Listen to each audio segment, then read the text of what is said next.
হবে নবম দশম শ্রেণী ফিনান্স ব্যাংকিং প্রথম অধ্যায় অর্থায়ন ও ব্যবসায় অর্থায়ন থেকে সকল বোর্ড 2018 সালে যে প্রশ্নগুলো এসেছিল। শুরুতে একটা কথা বলতে চাই যে তোমাদের বিগত অর্থাৎ যত নিচের সালের আছে যেমন ধরো 17, 16, 15 এইসব প্রশ্নগুলো কিন্তু তোমাদের 2025, 26 এভাবে ধারাবাহিকভাবে কিন্তু আসতে থাকবে।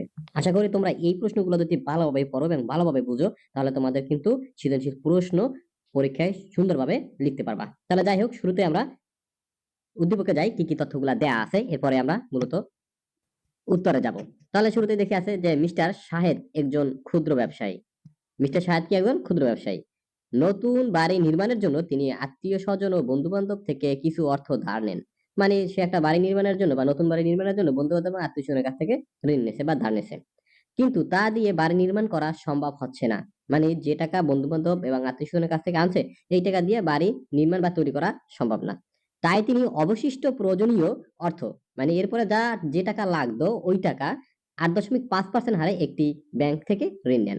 মানে এখানে বলছে যে তাই তিনি, মানে এখন যখন সে দেখতেছে যে আত্মীয় স্বজনের কাছ থেকে যে ধার নিচ্ছে সেই টাকা দিয়ে বাড়ি নির্মাণ করা সম্ভব নয়, তারপরে দেখে যে যেই টাকা দরকার আছে সে করছে কি ওই টাকা একটা ব্যাংক থেকে 8.5% হারে ঋণ নিছে। এই হচ্ছে তোমার উদ্দীপক। এখন এখানে বলছে পিপি এর পুনরূপ কি বা পুনরূপ লেখো, এগুলো অনেক আলোচনা করছি। Public private partnership.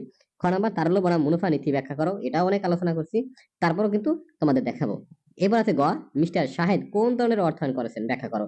আচ্ছা, এখানে তোমরা বলতে পারবা যে কোন ধরনের অর্থায়ন করছে? যদি পারো অবশ্যই কমেন্ট করে তোমরা সেটা জানাবা।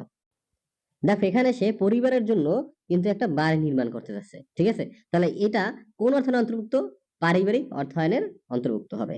যাই হোক, এবার সে গ নাম্বার বলছে বাড়ি নির্মাণে মিস্টার শাহেদের ব্যাংক থেকে ঋণ গ্রহণটি যৌক্তিক বলে তুমি মনে করো, মতামত দাও। এখন দেখো তোমার যে পরিবারে যে তোমার অর্থায়নের প্রয়োজন আছে, এই অর্থায়ন তুমি চাইলে যখন দেখবা যে আমার নিজস্ব যে ইনকাম সোর্স তা দিয়ে সম্ভব নয়, তখন কিন্তু আমরা কাজ করি আত্মীয় স্বজনের কাছ থেকে ঋণ নিই। এবং যদি আমাদের দেখা যায় স্থায়ী ব্যয় নির্বাহের জন্য বা বড় কোনো ধরনের ব্যয় নির্বাহের জন্য যখন দেখতেছি আমি পারতেছি না বা আত্মীয় স্বজনের কাছ থেকে নিতে পারতেছি না, তখন কিন্তু আমরা এট লাস্ট কিন্তু ব্যাংক থেকে ঋণ নিই। তাহলে অবশ্যই বলা যায় যে মিস্টার যে বাড়ি নির্মাণে মিস্টার শাহেদের ব্যাংক থেকে ঋণ গ্রহণ যৌক্তিক বলে আমি মনে করি। বা এটা উত্তরটা এভাবে সাজাবো, ঠিক আছে?